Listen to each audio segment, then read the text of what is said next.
Continuando con nuestro programa, tenemos la visita del doctor Agustín Rodríguez Herrero. Él nos acompaña de la Universidad Politécnica de Madrid. Muchísimas gracias por estar aquí el día de hoy. Voy a permitirme leer su currículum. Él nació en Salamanca, España, en 1965. Es ingeniero en telecomunicaciones y doctor ingeniero en telecomunicación. Es profesor titular de Escuela Universitaria de la Universidad Politécnica de Madrid, profesor titular de la Universidad de la Politécnica de Madrid desde 2015. Actualmente imparte diferentes cursos en docencia, grado de electrónica en comunicaciones en temas relacionados con electrónica, automatización de procesos y sistemas de control. También está en el máster de Ingeniería Biomédica en temas relacionados con el modelado de sistemas biológicos. Es tutor de más de 60 proyectos fin de carrera desde el 94 y miembro de Tribunal Examen de Proyecto Fin de Carrera en más de 70 ocasiones desde el 95. Es coordinador de asignaturas de grado. Por parte de la investigación, está en el Centro de Investigaciones Biomédicas en Bioingeniería, Biomateriales y Nanomedicina, en el CIBER, y del Grupo de Investigación de Bioingeniería y Telemedicina.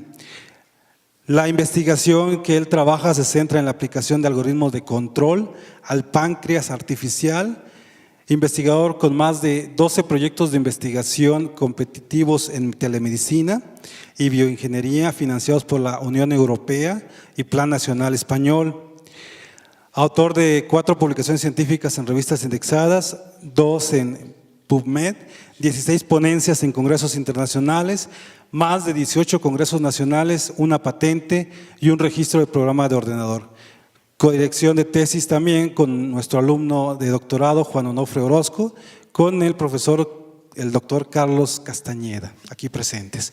Es miembro de la Sociedad Española de Ingeniería Biomédica, miembro del Tribunal de Tesis Doctoral, miembro del Tribunal de Oposición de Plaza de Profesorado, miembro de la Junta de Compensación durante los años 2005 al 2009, profesor con más de 26 ediciones de cursos de formación desde 1996, de los que ha realizado labores de gestión en calidad de secretario en 4 ediciones y de director en más de 9 ediciones.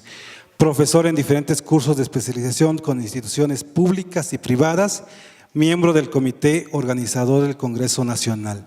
Este es un pequeño resumen de toda la vida académica y de investigación del doctor Agustín, que hoy nos acompaña. Nos va a dar la charla el controlador PID aplicado al páncreas artificial. Doctor, bienvenido y lo dejo en uso de la voz.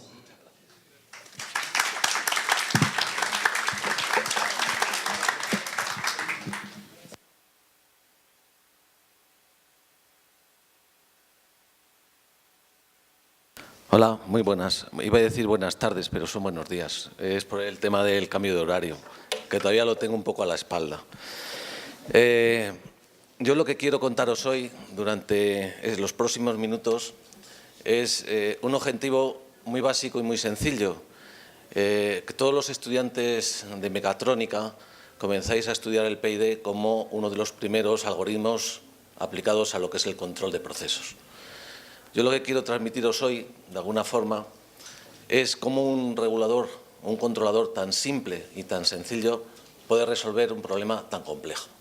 El problema que traigo aquí es cómo resolver pues, un problema médico, que es la diabetes. Es un problema en el cual las personas dependen de un medicamento, que es la insulina, durante toda su vida.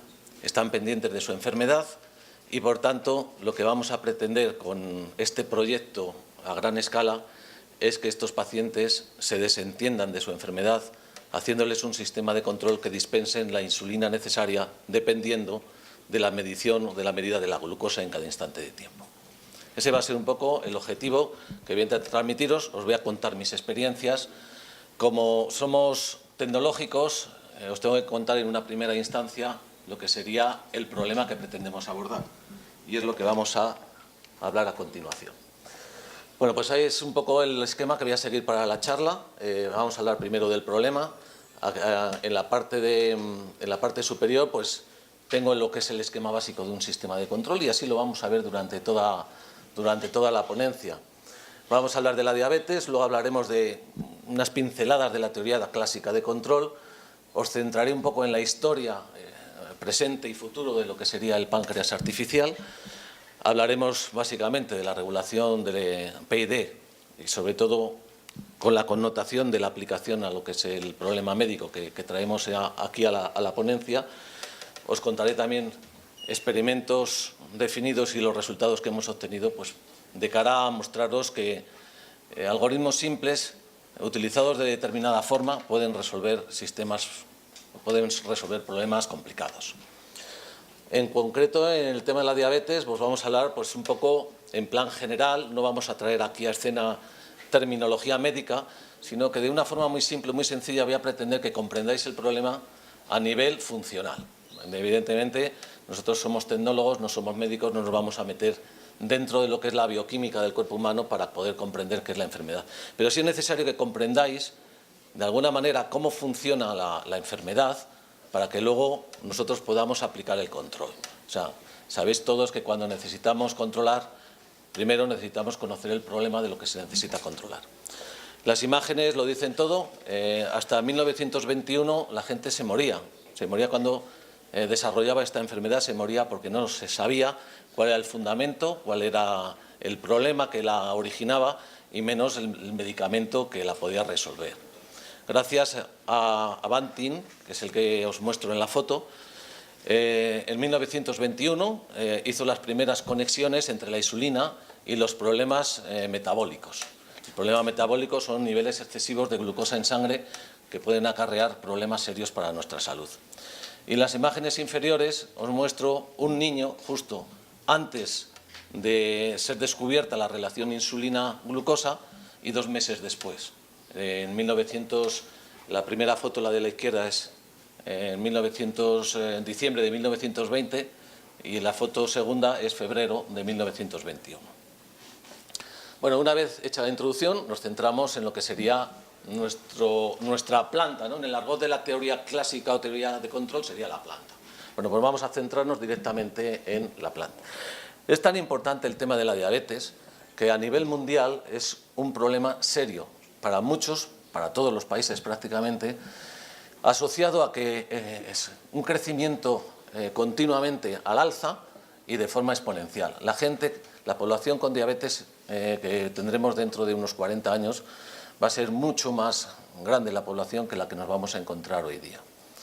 Por tanto, el coste sanitario de cualquier país va directamente relacionado con esta población que sufre este tipo de enfermedad, que es la prevalencia. El término prevalencia hace referencia a la cantidad de gente que tiene esa enfermedad. Bueno, resumiendo, en la parte inferior no se ve muy bien, pero bueno, en el mundo de 415 millones pasaremos a 642 millones de personas que van a desarrollar diabetes. Por centrarnos un poco en los países en los que ahora mismo tenemos la relación, que es España y México, a nivel poblacional y a nivel porcentual, pues de alguna manera estamos más o menos ahí a la par, en el que en México el 7% de la población es diabética, en España el 10% de la población es diabética, pero esos porcentajes en número de personas es diferente. Entonces, solamente os quiero transmitir que es un problema muy serio de salud pública y en cuanto a que si cualquier esfuerzo realizado en la disminución del coste sanitario acarreado a esta enfermedad, pues digamos, sería muy bueno a tener en cuenta. De hecho, todas las ramas de investigación siempre se centran en lo que sería la disminución de costes, optimización, etcétera, etcétera. Pues el objetivo del páncreas artificial va en este sentido. Por también tener una relación, y me centro en esta parte que tenemos aquí, los 10 primeros países según el número de adultos con diabetes, en el cual englobo vuestro país, en el cual pues, tiene una considerable población de personal diabético, pero mirando la gráfica que pongo en la parte de la derecha, no aparece, que son los 10 primeros países según el gasto sanitario. Lo que analizando los datos me hace pensar que por lo menos tenéis una buena gestión sanitaria. O sea, somos el 6º país en población diabética, pero no gastamos, o sea, no somos de los 10 primeros países que aparecen en el gasto sanitario. Bueno, las fuentes, por si luego si queréis, yo incluso os podría facilitar la presentación, pero bueno, aparecerán referencias a lo largo de la presentación donde vosotros luego podéis ir a buscar los datos que yo os estoy mostrando. Bien, tipos de diabetes. La diabetes como enfermedad se presenta en diferentes formas. Se denominan diabetes tipo 1, diabetes tipo 2 y diabetes gestacional. Concretamente, el páncreas artificial se centra en la diabetes tipo 1. La diabetes tipo 1 se desarrolla en cuanto a que el páncreas, de alguna forma, deja digamos, dispensar insulina en toda su totalidad, falta esa hormona en el cuerpo humano y, por tanto, la glucosa no se puede sintetizar de alguna manera. Entonces, en la diabetes tipo 1 se destruyen las células betas del páncreas, que son las células del cuerpo humano donde se fabrica de forma natural la insulina. Ya digo que el páncreas artificial nosotros lo vamos a centrar en esta enfermedad, en la tipo 1. La tipo 2 más bien se genera en edades avanzadas, aunque en los últimos estudios, dado que la población tiende a ser más sedentaria, hablo de población mundial, más sedentaria y digamos tiene más obeso, o sea, tienden a ser más, la obesidad tiende a crecer, pues dado estos factores, la diabetes tipo 2 aparece en edades más tempranas, el páncreas no funciona correctamente, pero sí existe producción de insulina, pero existen disfunciones en la glucosa. Y luego aparece una tercera forma de diabetes, que es la glucosa gestacional, que aparece en las mujeres cuando están embarazadas. En ese caso, pues solamente durante el embarazo hay que hacer los controles de glucosa y cuando termina el embarazo, pues desaparece realmente este tipo de diabetes. Bueno, por tener una referencia funcional de lo que es la enfermedad, en este esquema que os muestro aquí, entonces tenemos realmente visto cómo se regula la glucosa dentro de nuestro cuerpo. Entonces, los niveles altos de glucosa que se pueden encontrar en la sangre, de alguna forma son detectados, son medidos por el páncreas, y si esos niveles son altos, el páncreas dispensa la hormona insulina y esta hormona hace que de alguna forma el hígado obtenga la glucosa que hay en la sangre, la almacene, por eso aparece ahí una especie de tanque, que el hígado nos va en este caso a servir como una especie de almacenamiento, con lo cual la glucosa se va a extraer de los vasos sanguíneos. Aquí hay mucha glucosa, se extrae de los vasos sanguíneos, se almacena y la insulina también es utilizada en los músculos para darle glucosa a las células para nuestros movimientos y además el cerebro necesita glucosa, pero la glucosa que gasta el cerebro no está controlada por la insulina. Es la única parte del cuerpo que no necesita control insulínico para poder absorber la glucosa. Bueno, si alguna forma, como estáis viendo, luego existe una contrarregulación que es la del glucagón, que ocurre en el sentido inverso. Cuando se detectan bajas o bajos niveles de azúcar, de glucosa en la sangre, el páncreas dispensa el glucagón que se originan en las células alfa y entonces la glucosa almacenada en este hígado ahora la suelta al torrente sanguíneo de tal manera que bajos niveles se convierten otra vez en altos niveles. ¿Qué pasa con la diabetes tipo 1? Pues en la diabetes tipo 1 desaparece ese camino, desaparece el camino natural de control de la glucosa a través de la insulina. Se rompe este camino y no se puede de alguna forma disminuir los niveles de glucosa en sangre. Entonces, ¿qué es lo que ocurre? Pues si no se tratan estas altas concentraciones de glucosa, aparecen ciertos síndromes, es decir, son enfermedades ocasionadas y originadas por el exceso de glucosa, que además estas enfermedades adicionales causan también un extra en el coste sanitario de su tratamiento en cualquier sistema sanitario. Bueno, ¿cómo es la diabetes tipo 1? Es una enfermedad incurable, pero bueno, es controlable. Una persona con diabetes tipo 1 puede vivir muchos años, pero es dependiente al medicamento, es dependiente a la insulina y por tanto tiene que tener un estado muy pendiente a su enfermedad. ¿Cómo se resuelve esto? Se resuelve de la siguiente manera. En la actualidad, lo que se hace es coger aportes de insulinas exógenos, se dispensan en tejido subcutáneo y esa insulina exógena, de alguna forma, lo que va a hacer es reconstruir de alguna forma el camino, pero veis que el lazo cerrado se ha abierto. No hay un lazo cerrado. Hacemos las cosas, digamos, un poco por experiencia del paciente, por consejos del médico. Entonces ponemos insulina y estos niveles bajan, pero no sabemos la relación existente en cada instante de la bajada de glucosa relacionado con la insulina. Bueno, la diabetes pues causa también síntomas en la salud, como hambre excesivo. Las células, si no tienen glucosa, pues digamos, entre comillas, sienten hambre, con lo cual demandan al cerebro que la persona coma para tener más nutrientes, pero en definitiva es mentira, porque digamos hay un exceso de glucosa en sangre que las células no las pueden asimilar. Y eso origina pues hambre excesivo, pérdida de peso, dolor de estómago, mucha sed, deseo frecuente de ir a orinar al servicio, fatiga, visión borrosa, etcétera, etcétera. Entre estas las más importantes de otras cuantas más. Bien, ¿cómo medimos la glucosa hoy día? Hoy la glucosa se mide de la siguiente manera. Este es el método más extendido, este es lo que se hace en el 95% de los casos. Da lo mismo el del país en el que hablemos, de España, México, hablamos de cualquier país. Hoy día lo que se hace es, esto se llama, de alguna manera, se llama glucómetro, que tiene una tira reactiva, se hace un pinchazo en la punta del dedo con un espadín, sale una gota de sangre, esa gota de sangre se pone en la tira reactiva y la tira reactiva mide la glucosa. Bueno, solamente quiero deciros que la persona se tiene que medir la glucosa entre 4 o 5 veces cada día. 30 días al mes, 365 días al año. Los pinchazos, bueno, no hagáis las cuentas porque ya sabéis que son muchos. Bueno, es un tratamiento muy invasivo. Es un tratamiento muy invasivo al paciente. Hoy día, ¿qué es la tendencia? La tendencia es esto. La tendencia es utilizar sensado continuo de glucosa. El sensado continuo de glucosa es una especie de lanceta que se introduce, no se aprecia muy bien en las imágenes, pero bueno, ahí lo tenemos. Es una especie de agujita que se mete dentro del tejido subcutáneo.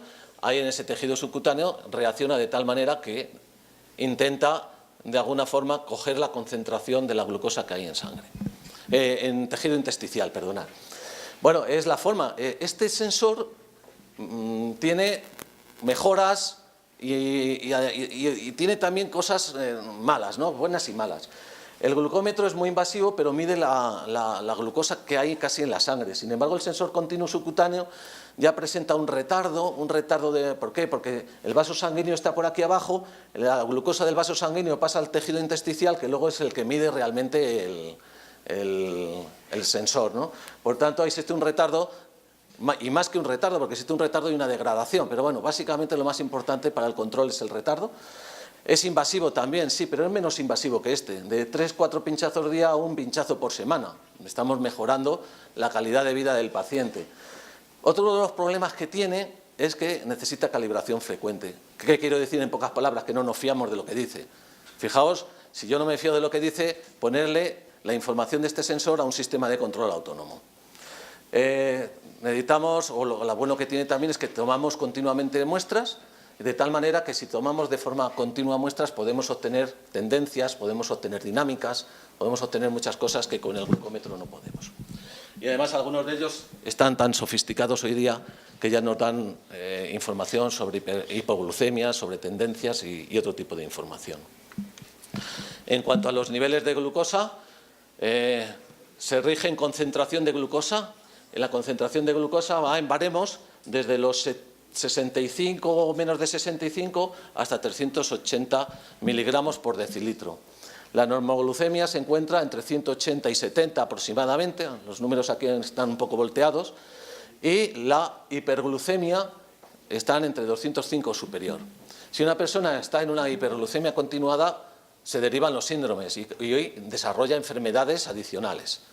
Esas enfermedades adicionales a largo plazo pueden suponer ceguera, pueden suponer problemas en los riñones, pueden suponer falta de sensibilidad, entre las más destacables. El tratamiento con insulina externa o exógena de la diabetes tipo 1 puede ocasionar problemas de hipoglucemia. La hipoglucemia en la diabetes tipo 1 es el peor de los enemigos, es el que puede ocasionar de forma súbita una muerte. Por tanto, los médicos siempre intentan huir de esta zona, pero cuanto más lejos mejor. Si nosotros ponemos una dosis de insulina inadecuada para el estado glucémico, la glucosa descenderá por debajo de los niveles, debajo de 70 miligramos por decilitro, y por tanto el cerebro en algún momento dado puede dejar de tener suministro de glucosa, y si el cerebro no trabaja, pues de alguna forma, el primero mareos, lo segundo pérdida de conciencia, tercero coma, y posiblemente si los grados de concentración son excesivamente bajos ocasionaría la muerte. Por tanto, vamos a entender la hipoglucemia como algo malo. Bien, ¿cómo de alguna manera se suministra esa insulina exógena? Bueno, pues la insulina exógena, hoy día la mayor parte de la gente con problemas de diabetes tipo 1 lo hacen a través de los bolígrafos, plumas, pens, no sé cómo los llamaréis aquí en México. Bueno, en España los llamamos plumas o bolígrafos. Son dispensadores de insulina de tal forma que cuando tú ya has tomado la decisión de cuánta insulina ponerte, dependiendo de tu estado metabólico, de la educación que te ha dado el médico y de la medida de glucosa que has realizado, tienen aquí una especie de escala, y con esa escala de alguna forma suministras la insulina que tú crees pertinente. Crees pertinente, es subjetivo al paciente. El paciente es el responsable último de su propia enfermedad, a través, ya digo, de la educación que le ha dado el personal sanitario. Bueno, siempre es en tejido subcutáneo, y aquí realmente aparecen dos conceptos. Veis que los bolígrafos tienen diferentes colores, y los colores representan diferentes velocidades de absorción de la insulina. Tenemos insulinas de acción rápida, insulinas de acción lenta, con la intención de que los azules representan los niveles basales de insulina, para que si no comemos, si no existe ninguna ingesta en el cuerpo, los niveles de glucosa se mantengan constantes. O sea, necesitamos de un aporte de insulina constante para que exista una glucosa más o menos constante en el cuerpo. Luego, cuando comemos, cuando realizamos una comida, para la diabetes tipo 1, solamente de todos los nutrientes importantes, solamente vamos a considerar los carbohidratos como los principales causantes de subidas de glucosa. Para nosotros los vamos a considerar perturbaciones. Las ingestas para nosotros son las perturbaciones a nuestro sistema, a nuestra planta. No sabemos ni la cantidad y no sabemos cuánto vamos a... que en la cantidad, no sabemos ni cuándo llegará la ingesta. Y veis que aquí aparece, en el color rojo, naranja, otro pinchazo de insulina, que es a nivel solamente de ingesta, para que podamos absorber esos niveles grandes de glucosa que se originan después de una ingesta, sean los menores posibles. Pues hoy día, el 95% de la población diabética se mide con glucómetro, 4 o 5 pinchazos día, se controla o introduce la insulina en el cuerpo con plumas. Pues ¿cuántos tenemos aquí? Pues tenemos 1, 2, 3, 4 y 5 pinchazos al día. Pues estamos aumentando todavía la invasión al cuerpo, ¿no? Por tanto, el tratamiento de la diabetes hoy es un perjuicio de cara a la salud del paciente, pero también de cara al coste sanitario de un país. Bien, existe otra forma de suministrar insulina al cuerpo humano, que es la terapia por bomba de infusión, que es el acrónimo en inglés del Continuous Subcutaneous Insulin Infusion, y en este caso es una bomba de infusión, un catéter vía subcutánea. Normalmente el catéter hay que cambiarlo una vez a la semana, pues ya cambiamos los 5 pinchazos al día a 1 a la semana. Bueno, pues nosotros podemos tener ahora mismo a un paciente controlado con diabetes tipo 1 con un sensor continuo, una bomba de infusión. No existe control autónomo, lazo abierto, pero con 2 pinchazos a la semana, por la calidad de vida de la persona, pues ya estáis viendo todos lo que ha mejorado, sin existir todavía lo que es el concepto control. Bueno, pues eso, la diferencia básica con respecto a la terapia por pinchazo es que los niveles basales se consiguen ahora por microinfusiones, cada 5 minutos. Si nosotros trabajamos de forma periódica y nuestro periodo son 5 minutos, claro, vosotros estáis acostumbrados a los milisegundos. Bueno, pues es que las dinámicas del cuerpo humano en este caso son grandes y por tanto tenemos que elegir pues, periodos de muestreo adecuados a esas dinámicas, ¿de acuerdo? Bien, modelos, sí, existen modelos, claro que existen modelos, como en todo. Nosotros tenemos un problema muy serio, es que no podemos usar la planta, que para mí, ¿cuál es mi planta? Una persona. Yo no puedo usar la planta para hacer pruebas. ¿Por qué? Por razones obvias, ¿no? Entonces, como en todos los sitios existen modelos, pues aquí también. Básicamente los modelos en diabetes, para de alguna forma conseguir cómo interacciona la insulina, la glucosa y las ingestas, que son las vías principales de interacción glucosa-insulina, nos vamos a guiar por modelos compartimentales, que no son más que una sustancia, que en este caso sería la glucosa, que la glucosa sale de ese compartimento, que sería el compartimento de los vasos sanguíneos, el torrente sanguíneo, saldría por efecto de la acción de insulina y entraría por efecto de la acción de la producción endógena o también de lo que serían las ingestas. Bueno, pues así vamos a ver, no vamos a ahondar más en este tipo de modelos, pero sí contaros que existen muchos. Existen muchos modelos que se denominan en general de mínimos compartimentos y de máximos compartimentos. Ninguno de estos modelos, hay muchos, no hay un consenso. Hay autores que han ido proponiendo los suyos, hay algunos que se han ido tomando por el resto de la comunidad científica como modelos muy válidos. No son válidos del todo porque los modelos, ya sabéis todos, que modelan parte de la realidad y no una realidad entera. Bueno, pues tenemos muchos modelos y nos tenemos que acoger a unos o a otros en función de las experimentaciones que queramos realizar. Bueno, los mínimos compartimentos son muy simples, son muy sencillos, pero digamos originan grandes desviaciones de lo que sería el resultado modelado realidad. En general se trabajan con los máximos compartimentos, que suelen ser modelos no lineales con un alto grado, un alto orden y con diferentes variables de estado. Bien, en general nosotros trabajaremos con este tipo de modelos. Esos modelos, en principio, nos van a servir para generar pacientes. Y como bien estáis viendo, los denominamos pacientes virtuales. El paciente virtual lo voy a ver como una cajita, y esta cajita, funcionalmente dentro, sería una persona. Pero bueno, no sería una persona en tal, sino sería la dinámica o la interacción de la dinámica glucosa-insulina, glucosa-insulina y glucosa-carbohidratos. En las ingestas las voy a contar en forma de carbohidratos y entonces lo que estáis viendo en estos perfiles de alguna forma serían cómo se pueden simular un paciente, en 3 días. Estáis viendo que aquí veis la insulina en cada una de las ingestas principales, desayuno, comida, cena, durante los 3 días, y aquí veis un perfil basal que dispensa la bomba, un perfil basal que va cambiando gradualmente y los niveles prandiales asociados a cada una de las ingestas. Y aquí estamos viendo cómo evolucionaría la glucosa a nivel diario en función de las ingestas y de las dispensaciones de insulina. Paciente virtual, no consideramos ruido, el paciente virtual come siempre lo mismo, los palitos que veis aquí tienen la misma altura, están originados siempre en el mismo momento del día. Bueno, pues digamos que es un escenario muy virtualizado.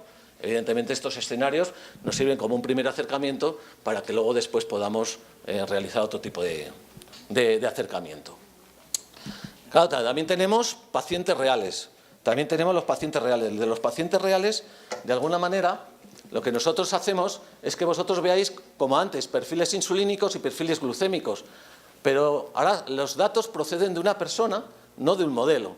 Y estamos obteniendo realmente, la bomba dispensa esto. Ya veis claramente cómo la insulina diaria sí tiene asociado 3 ingestas, desayuno, comida y cena, pero ya no están ni a la misma altura, no tienen la misma cantidad, ni se dispensan exactamente a la misma hora. Eso es la realidad. Y la glucosa, evidentemente, ya no tiene asociado tanto las subidas y bajadas relativas a las ingestas y a las dispensaciones de insulina, y además vemos todos cómo, de alguna manera, los datos están inmersos, el ruido está inmerso en esos datos, y el ruido pues también nos afectará lógicamente a los resultados. Bueno, solamente haceros una referencia de que este es un perfil de una persona con diabetes tipo 1 controlada con su terapia CSI en lazo abierto. Conseguimos niveles de glucosa, bueno, un tanto fuera de los rangos de normalidad, pero eso es lo que se puede conseguir. Y os pongo en esta otra imagen el perfil de glucosa de una persona que está sana, que no padece diabetes, que sería un poco el objetivo a conseguir. ¿De acuerdo? Bueno, también existen simuladores comerciales de diabetes, que bueno, pues nosotros estamos manejando actualmente este simulador de diabetes en sus dos versiones, existen dos versiones, 2008 y 2012, tiene este aspecto y nos da información también de lo que serían las variables internas, del modelo, como cuál es la cantidad de glucosa que se consume en los músculos, la cantidad de glucosa que se almacena en el hígado, cuál es la aportación de concentración de glucosa que se deriva de las ingestas. Bueno, son variables internas que, bueno, haciendo una referencia a la imagen que os he mostrado antes, pues sería un poco la relación existente entre cada una de ellas. Bueno, pues una vez visto lo que sería el problema, en el cual pues me he extendido un poquito más de lo que yo quería, pero quiero que todo quede claro, que tenemos un problema muy serio, tenemos un problema que las personas que tienen esta enfermedad no tienen una calidad de vida adecuada, están controladas, viven, pero si mi esfuerzo y mi trabajo puede de alguna forma utilizar un sistema de control y ese sistema de control le da calidad de vida, pues yo ya estaría satisfecho con mi trabajo. Bueno, antes de comenzar con el páncreas artificial, vamos a ver unas pautas generales de lo que serían, bueno, pues algo relacionado con el control, pero a nivel básico, para utilizar luego los conceptos más adelante. Bueno, todos sabemos que las plantas normalmente se modelan, estos son ejemplos, se modelan a través de ecuaciones diferenciales. Nosotros normalmente manejamos las ecuaciones diferenciales ordinarias de diferente orden, pero sí lineales. Nosotros manejamos funciones lineales. Yo os voy a centrar en un controlador básico muy simple, que es el PID, que tiene esta estructura, tiene tres ramas, la proporcional, integral y derivativa. Y ahora lo que tenemos que realizar es cómo conectar el modelo con ese PID. De alguna forma el controlador tiene que estar ajustado a la planta, tiene que estar ajustado relativamente a los parámetros que presenta esa planta. O sea, el PID tiene que ser ajustado de alguna forma a lo que sería la planta o el sistema que va a controlar. Eso es muy difícil. Hoy, bueno, pues, ¿cómo se ajusta un PID? Hay métodos empíricos como el método Ziegler-Nichols, si los conocéis, o también hay métodos analíticos, pero necesitan de modelos de la planta, y donde hay modelos hay pérdida de conocimiento en el sentido de que el modelo no modela la realidad completa. Bueno, eso en el caso de los sistemas lineales, pero ¿y si se presenta la planta, presenta cosas o digamos productos cruzados entre variables y derivadas en el que nos hace pensar que eso no es lineal? ¿Es válido ya el PID? Pues a lo mejor el PID haría algo, pero eso se traduce en que las dinámicas están cambiando por amplitudes de las variables. Entonces ya no sería adecuado. ¿O qué ocurriría si los coeficientes de las diferentes derivadas dependen del tiempo, son sistemas variantes? Pues entonces esto en un instante de tiempo ya no sería válido, porque están cambiando realmente los parámetros de la planta y por tanto estaría cambiando la planta, estaría cambiando el paciente, estaría cambiando el estado metabólico del paciente, de alguna manera. Por tanto, eso también es un problema. O también, ¿qué le pasa si de alguna forma existen retardos? ¿Qué pasa si existen retardos? Pues si existen retardos, de alguna manera también pues tenemos problemas. ¿Por qué? Porque las variables de control irían a intentar resolver un problema que ha ocurrido en el pasado y no es lo que está ocurriendo en el presente. Y eso es un serio problema. Bueno, ¿de qué armas disponemos hoy día pues para resolver estos problemas?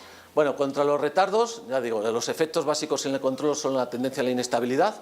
¿Qué se utiliza básicamente para intentar resolver el problema de los retardos? Pues control predictivo, control por modelo interno, el predictor Smith, incluso prealimentación. Hay muchas técnicas, yo os pongo aquí algunas.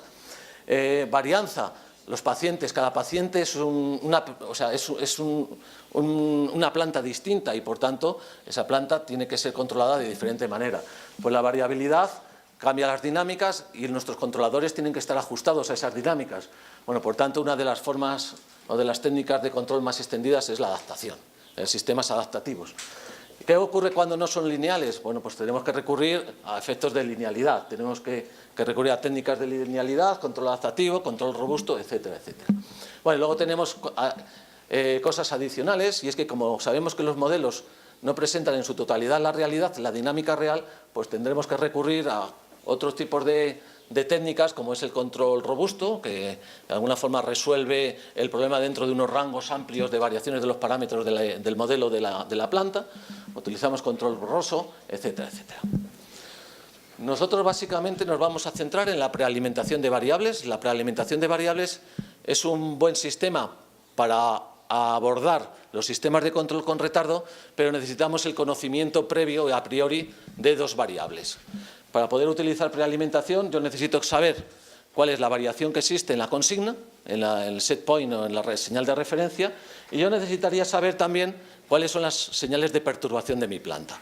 Si yo conozco esa información, puedo utilizar el concepto feedforward para que de alguna forma poder, de alguna manera, anticipar, que ese es el objetivo del feedback, anticipar la acción de control para que la planta sea estimulada antes de que el PID dé las señales de control. Bueno, pues tenemos el controlador que prealimenta de alguna forma la consigna, con lo cual los cambios de consigna de alguna forma se traducen directamente en cambios de la acción de control sin acción del PID, porque el PID viene por este camino. De igual forma, si conociésemos las perturbaciones, ocurriría lo mismo. Si nosotros conocemos las perturbaciones, podemos hacer que de esa perturbación se derive una acción de control en anticipación. Bien, una vez que ya hemos visto el problema y ya una vez que hemos visto que vamos a utilizar lo que es control básico en sus conceptos de feedforward y feedback, lo que vamos a hacer es empezar a trabajar o empezar a hablar del páncreas artificial. Bueno, el páncreas artificial es un problema que arrancó ya hace muchísimos años.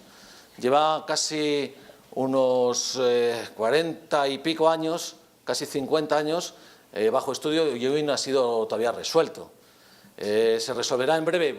Pues no lo sabemos todavía. La tecnología ha ayudado mucho en estos últimos años. Ya veremos luego cómo lo ha hecho.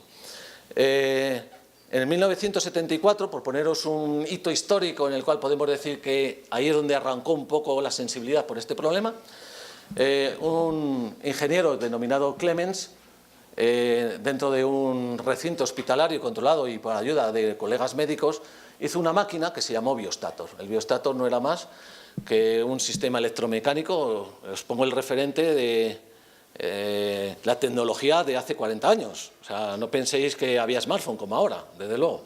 Entonces, esa tecnología pues eran sistemas electromecánicos y las infusiones las realizaban directamente en vía intravenosa. Las realizaban directamente en el torrente sanguíneo.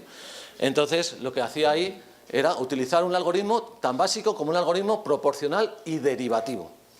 Es donde se tiene la primera constancia de utilizar un PID en un sistema páncreas artificial, como lo llamamos ahora. Un páncreas artificial es algo muy simple, bueno, entre comillas, porque si no, no estaríamos investigándolo, desde luego. Es algo muy simple conceptualmente hablando. ¿Qué es lo que tenemos aquí? Fijaos que esta foto ya de alguna forma os la he mostrado antes.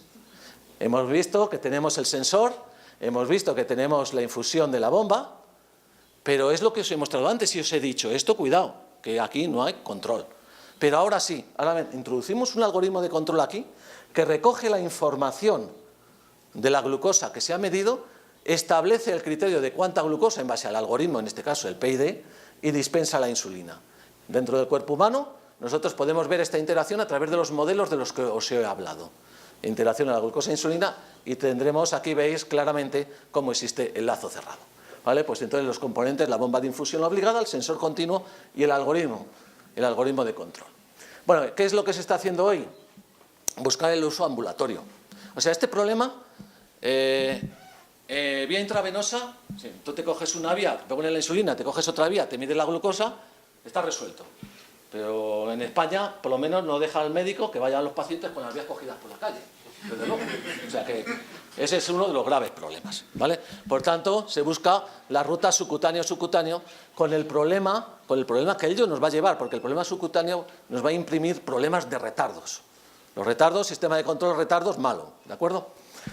Y luego vamos a utilizar la insulina como variable de control y también hoy día se están haciendo experiencias con dos bombas, una que infusione la insulina y otra infusione glucagón. Todavía no está muy claro el uso del glucagón, pero claro, ¿qué es lo que ocurre? que la insulina solamente nos va a controlar las subidas de glucosa. ¿Y qué ocurre cuando la glucosa está bajando? Yo con la insulina solo no puedo hacer nada. Tengo que utilizar alguna hormona contrarreguladora. Y esos son los estudios que se hacen a través del glucagón. Os recuerdo que el glucagón era la hormona que cogía los niveles bajos de glucosa y soltaba esta hormona para que el hígado trabajase y soltara glucosa en el torrente sanguíneo y aumentara los niveles. La última constancia que tengo es que se están haciendo ensayos at home en el que con smartphone conectados con sensores y bombas están los médicos en el hospital controlando vía remota a diferentes pacientes y monitorizándolos. O sea, estamos en ese nivel de estado, ¿de acuerdo? Un poco, porque veáis un poco la relación o los hitos históricos que han ido ocurriendo a lo largo de lo que sería la historia, ¿no?, del páncreas artificial. 1920, la aparición de la insulina. La primera mochila data del año 1960. El profesor David Kadich lo que hizo fue resolver el problema también en vía intravenosa con los elementos tecnológicos de la época. En 1970 aparecen las primeras bombas que tenían ese aspecto, ¿no? Eran aparatos grandes, incómodos, etcétera, etcétera. Aparece el biostator en el año 74. Y entonces aquí es cuando se empiezan a estipular los primeros algoritmos de control, ¿no?, de estimación, control proporcional derivativo, rutas de administración intravenosa, intraperitoneal. Aquí aparece en los años 80 ya, empezando los años 80, control óptimo, control adaptativo, el Self-Tune Regulator, ubicación de polos, Kalman.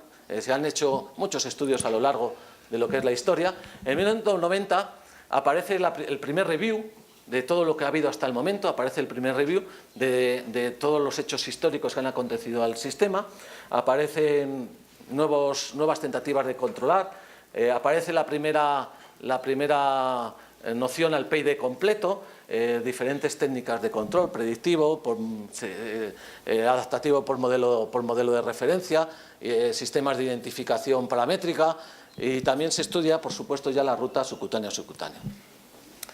En la década de los 2000 fue el boom. Hace prácticamente 15 años, 20 como mucho, fue el boom del tema del páncreas artificial. Veis altamente la concentración de cajitas que os tengo puesto en torno a la época de los 2000, pero pongo y os resalto realmente este recuadrito, que es donde realmente se desarrolla tanto la infusión continua como la conocemos hoy y el sensado continuo de la glucosa.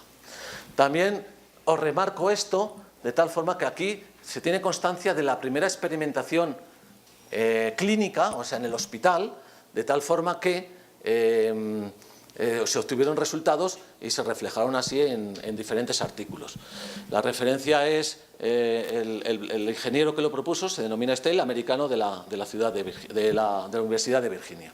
Lo vamos a tomar como un referente para que nosotros veamos cómo realmente, aunque ya son casi estamos en 2017, 11 años, bueno, pues que ha habido progresos en ese sentido desde su experimentación. Este año también fue importante. Porque el simulador que os he enseñado antes lo ha tomado de facto la comunidad científica a través de un organismo para decir, bueno, me voy a fiar de este simulador, así que dejad de experimentar en animalitos, por favor.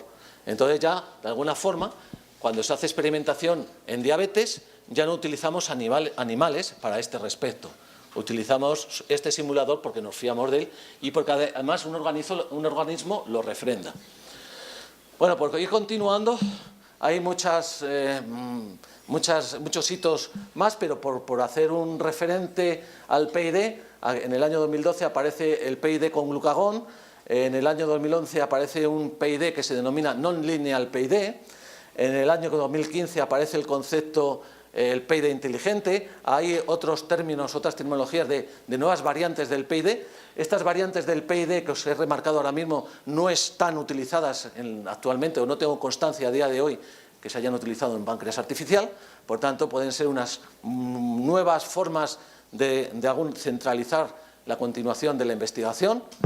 Sí se tiene constancia que en el año 2016 se han hecho ensayos en campamentos de verano, niños, adolescentes con diabetes se han confinado y durante 15-20 días han estado monitorizados completamente por un páncreas artificial y controlados por supervisión médica y técnica, por supuesto. Y a día de hoy es el control at home, que ya como os he dicho es, digamos, control supervisado desde el paciente en casa. Bueno, ¿cuáles son las dificultades del tema? Las dificultades del tema, de alguna forma, son varias y muy complejas de explicar. Por tanto, yo voy a hacer una analogía automovilística, ¿vale? Para ver si así lo entendemos. Entonces, la primera es el control unilateral. Solo utilizamos insulina. Solo se controlan las subidas de glucosa. No tenemos control sobre las bajadas. ¿Cómo vamos entonces a intentar controlar esas bajadas? Utilizando lo que vamos a denominar módulos de seguridad. Pensar en frenar en un coche por inercia, sin palabras, sin comentarios, ¿vale? ¿Veis lo que originaría? Segundo, retardos en la medida de la glucosa y en la acción de insulina. Por tanto, la insulina que vayamos siempre a dispensar siempre va a tener un desfase. Y ese desfase ocasionará inestabilidades en el control. Bueno, imaginad que vais a hacer o tenéis un coche autónomo, el coche ve la curva, pero no le podéis dar la orden de que gire el volante unos segundos más tarde. ¿Qué ocurre? Bueno, la galleta está asegurada, ¿no? El golpe, ¿de acuerdo? Perturbaciones.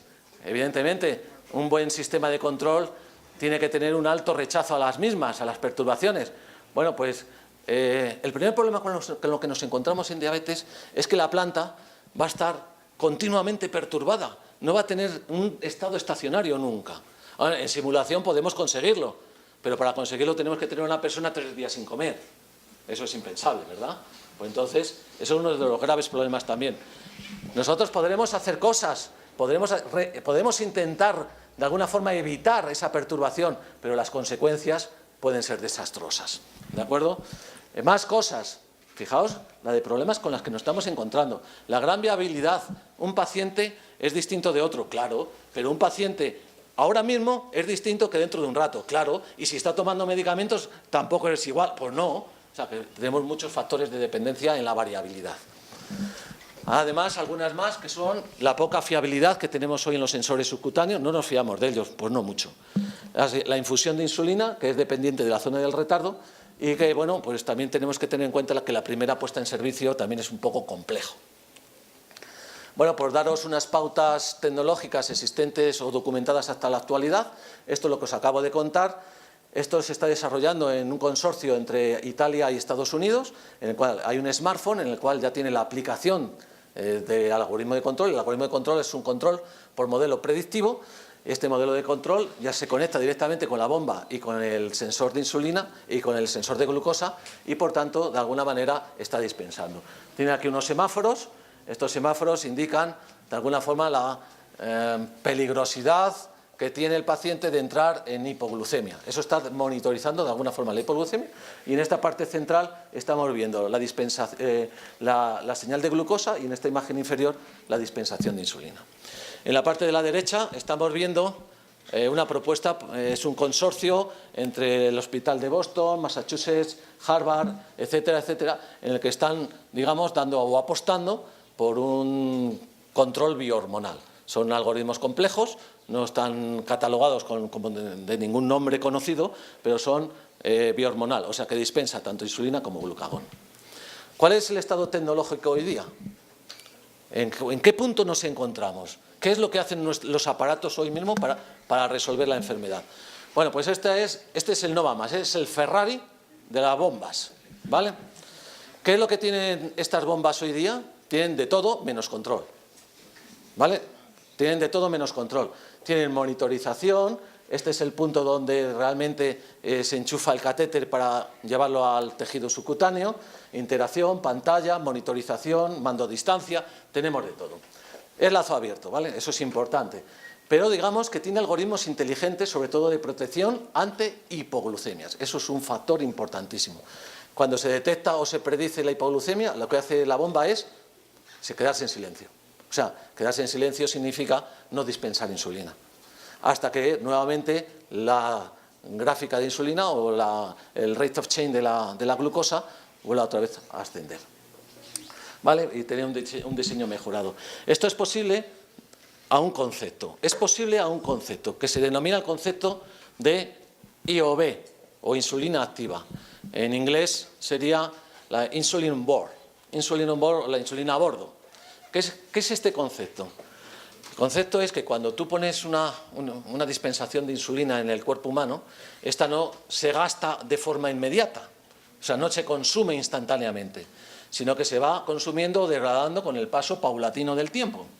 Por lo tanto, de este instante a media hora posterior, todavía queda activa la insulina de esa dispensación, pero en esa media hora ha habido otras dispensaciones de insulina.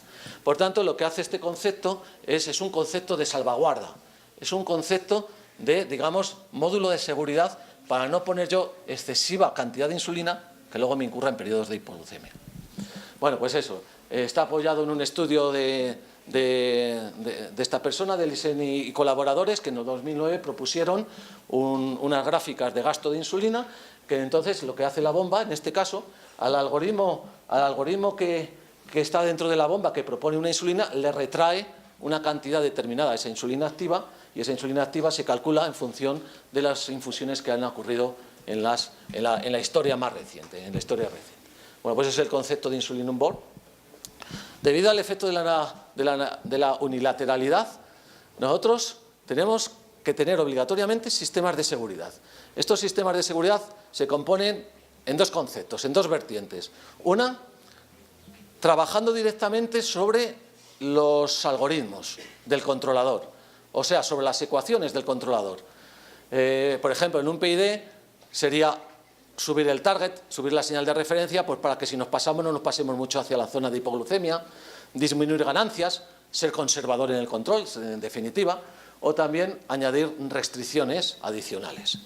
Eso sería, pues digamos, métodos respecto del controlador, pero también existen lo que se denominan métodos independientes del controlador. Fijaos que estos métodos no alteran el comportamiento del controlador, sino que solo modifican la variable de respuesta del controlador. Se denominan breaks o frenos, de tal forma que lo que hace, cuando no ocurre nada, la función de frenado vale 1 y multiplica lo que dijo nuestro controlador. Entonces no modifica absolutamente nada. Pero cuando ocurren excepciones, veis que lo que de alguna manera está frenando la infusión de insulina en base a un algoritmo. No nos vamos a meter en lo que hace el algoritmo, o sea, en cuál es el algoritmo, sino el concepto de lo que hace el algoritmo. Bueno, aquí hay un problema. Y el problema es que si la bomba está suspendida mucho tiempo, pues puede ser unos 40 minutos, 50 minutos, 60 minutos, aparece, y está documentado por Buckingham, el efecto rebote. El efecto rebote es que hemos suspendido la bomba para evitar la hipo, hemos eliminado la administración de insulina al cuerpo humano, y entonces, claro, lo normal es que vuelva a subir, pero sube de forma rápida y de forma exagerada hacia una hiperglucemia. ¿De acuerdo? Ese es el efecto rebote y ocurre cuando la bomba está demasiado tiempo en suspensión. ¿Qué topologías se usan y se han usado para el páncreas artificial? Bueno, pues las típicas, lazo abierto, que es la que estáis viendo, hay un algoritmo, es como está funcionando la tecnología de hoy día. Se propone la cantidad de insulina determinada y obtenemos la glucosa. No hay realimentación, no hay absolutamente nada. El concepto de feedback, realimentación. Se coge la medida de glucosa y se introduce a los algoritmos que tenemos aquí y originará de alguna forma la dispensación de insulina. A lo largo de la historia, pues se han ido trabajando con diferentes algoritmos, muchos sí, ¿por qué? Porque no hay un consenso. Hoy día no sabemos cuál es el mejor algoritmo para resolver el problema.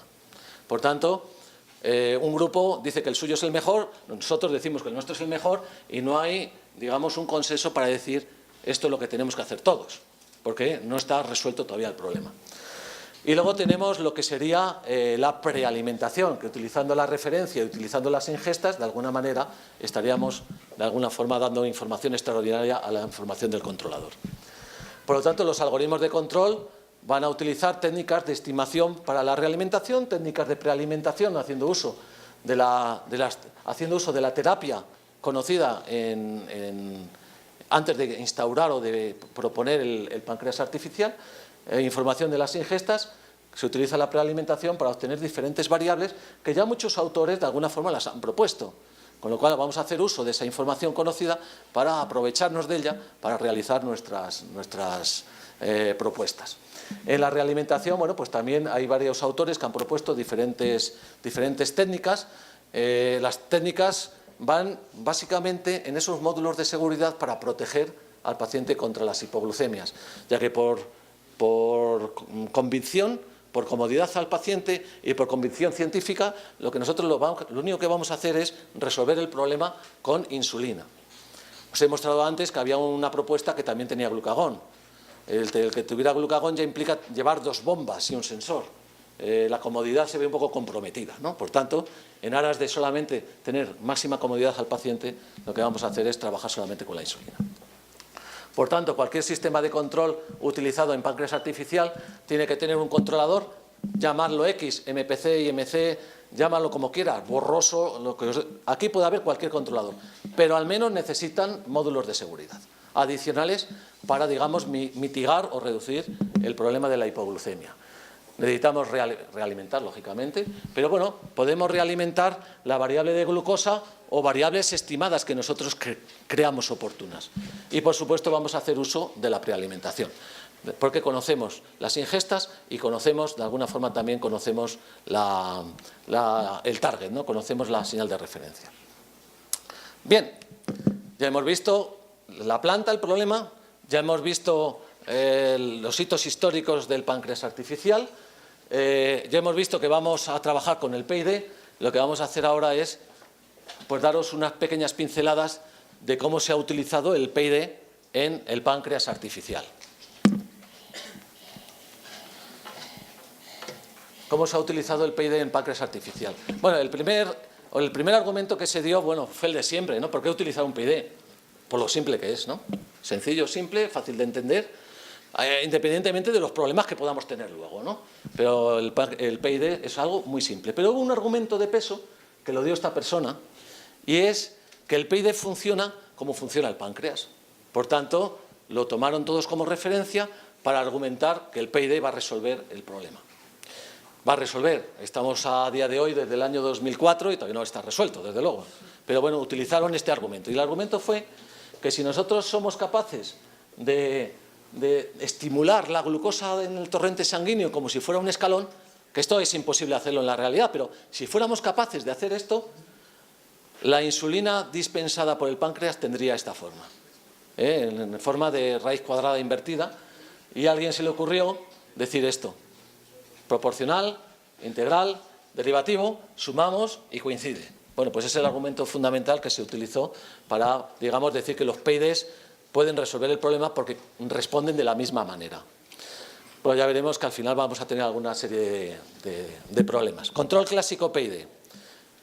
El control clásico PID, bueno, pues se rige a través de esa ecuación, no voy a entrar en detalle, es un regulador lineal de gran tradición. Es importante que tengáis presente que siempre la propuesta de la acción de control es simétrica respecto del error, es un control bidireccional, es sencillo y fácil de construir. En el inicio toda la acción es derivativa y en el final toda es integral, son detalles que hay que tener.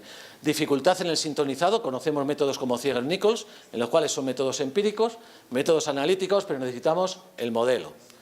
Y luego todos conocemos que del PID se derivan varios problemas, como son wind-ups en las integrales y ruidos en las derivadas, ¿no? Bueno, pues eso nos va a acarrear también una serie de problemas. Uso histórico del PID. Bueno, independientemente del biostator, que llevaba uno, después, hasta 2002, no se realizó ningún estudio con PIDs. Entonces, en el 2002 se hizo un PD con una alta ganancia en la parte derivativa. Es un documento que dice la bondad del algoritmo, pero digamos ya todos tenemos que pensar en qué es lo que ocurrirá cuando con una derivada frente al ruido tiene una alta ganancia. Entonces, no tuvo futuro. Gain scheduling, el ajustar las ganancias del PID a través de una tabla en función de las condiciones de operación, que diría, en este caso, los niveles de glucosa. El boom de uso del PID se da en la década de los 2000 también, pero justo en el segundo lustro, los algoritmos aparecieron o se trataron los PIDs, pero con la adición de algoritmos satélite, entendiendo que no solamente el PID tenemos que ponerlo en el páncreas artificial, sino tenemos que poner diferentes algoritmos que le ayuden a hacer el control. ¿Por qué? Por los retardos, por las unilateralidades del control y por otros motivos básicos. Bueno, Marchetti es un gran referente en el tema del uso del PID. En el 2008 hizo una propuesta de un manejo de un PID con unas peculiaridades. En el 2007 apareció otra modalidad de control de lo que serían los algoritmos satélites en cuestión de ajuste de ganancias. Stale hizo el primer experimento clínico en una modalidad que no es un PID exactamente, sino que es un PI-D, que ya veremos luego cuál es la diferencia. Weinzimmer utilizó un PID híbrido. En páncreas artificial, los algoritmos híbridos significan que utilizan prealimentación, ¿vale? Los algoritmos con denominación híbrida es lo mismo que decir que utilizan información de las ingestas y utilizan información adicional de los cambios en la consigna. En el 2009 pues, aparecen funciones conceptuales como las funciones freno, funciones suspensión de la bomba, perdonar que no sé qué he hecho. En el 2011 aparece el concepto del no lineal PID, ya digo que documentado en la actualidad, que yo no tengo constancia de que se haya aplicado al páncreas artificial. En el 2013 Lance lo que hace es establecer cuáles son los requisitos y limitaciones del PID para ser aplicado en el páncreas artificial. En el 2015 aparecen varias versiones del PID. Algunos de ellos no tengo constancia de que hayan sido aplicados al páncreas artificial. Y en 2016, pues ya no tengo puesto ahí porque no hay ninguna constancia sobre lo que es el PID. Bien, antes de abordar mi experiencia, ¿cómo voy de tiempo? ¿Voy bien de tiempo? ¿Sí? Vale. Antes de abordar mi experiencia, sí quiero contaros las experiencias de otros, para que luego tengáis el referente de cómo, qué resultados obtuvieron ellos y qué resultados estamos obteniendo nosotros. Pero de una forma muy resumida. Problemas de tiempo no me permiten extenderme en, digamos, lo que yo hubiera querido hacerlo, de alguna forma. Bien, experimento con PID. ¿Qué es eso del PID? Proporcional, error, integral, que depende del error, derivada, no depende del error. ¿Vale? Ese es el concepto de algoritmo PI-D, en el que la derivada, para evitar que los cambios en la consigna se traduzcan en grandes cambios en la derivada, se hace este mecanismo. Bien, pues esto es lo que propone Stale. Hace que la T sub y la T sub D sean variantes en el tiempo, denomina o utiliza bolos correctores en el momento de comenzar el experimento, y ahora veis que lo que hace realmente, a ver, porque esto no está bien animado, la integral, la divide en dos formas de comportamiento, una para cuando no estamos en hipoglucemia y otra para cuando sí estamos en hipoglucemia. Esto es lo que documentó Stale en el 2006. Veis que lo que hace cuando está en un rango fuera de la hipoglucemia, hace que la integral sea una integral aproximada por una regla Euler o rectangular a través del periodo de muestreo, pero controla lo que es el wind-up saturando la integral cuando la integral supera un determinado valor. O sea que hace un control anti-wind-up por saturación. Bueno, y aquí veis el aspecto que tiene. Esto es lo que consiguió él. Estos son las diferentes partes del PID. Previamente a lo que sería la entrada en control, cogió a los pacientes, porque esto es una experimentación clínica con PID, documentada en el año 2006. Entonces, previamente a los pacientes los tenía monitorizados durante casi 5 días, tanto en insulina como en glucosa, pero en lazo abierto. Y luego llegaban al hospital y en un momento dado colocaba a funcionar el PID. En ese momento hacía una corrección, si era oportuna. Hacía una corrección, era un algoritmo que él propuso, un protocolo de instauración o de entrada en funcionamiento de lo que sería el PID. Bueno, obtuvo unos resultados, pues para el momento, pues bastante aceptables. Luego tenía protocolos de intervención, me refiero a protocolos de intervención en que si un paciente, aún después de todo esto, se derivaba su glucosa hacia la hipoglucemia, pues ya interaccionaba con un zumo de naranja o con una ingesta de azúcar rápida, de tal forma que los niveles de glucosa subieran, ¿no? Bueno, el siguiente digno de mencionar es un estudio derivado de Stale, un pupilo de Stale que se llamaba Weinzimmer. Lo que propuso es utilizar el algoritmo de Stale, pero de forma híbrida. Os he dicho, no lo he dicho, pero el algoritmo de Stale es un lazo cerrado completo. la única variable que tiene como realimentación es la glucosa y no tiene ningún sistema adicional, ¿vale? Weinzimmer añade el concepto de prealimentación. O sea, vamos a darle información al algoritmo de que cuando vamos a realizar una ingesta le vamos a dar la información de cuál es el bolo de insulina. Solamente eso, basado en el PID-Stale, es un híbrido con información sobre las ingestas. Solamente eso consiguió, solamente con añadir eso, la prealimentación, mitigó lo que eran los picos que propuso el algoritmo de Stale.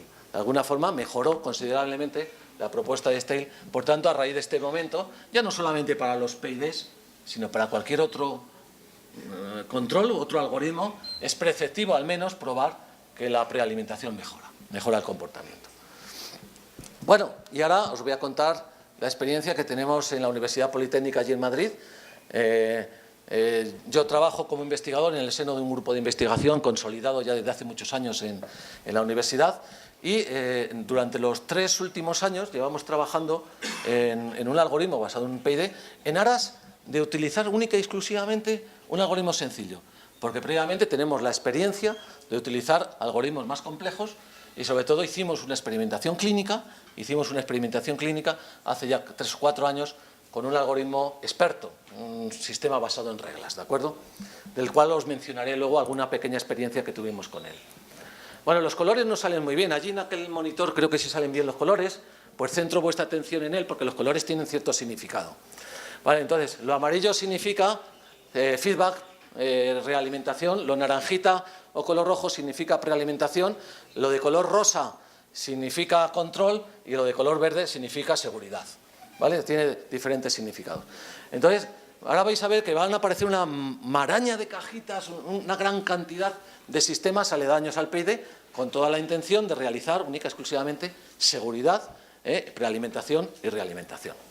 Bueno, ¿qué nos vamos a encontrar en la parte superior? En la parte superior, y todas ellas de color naranja, nos vamos a encontrar diferentes formas de prealimentar.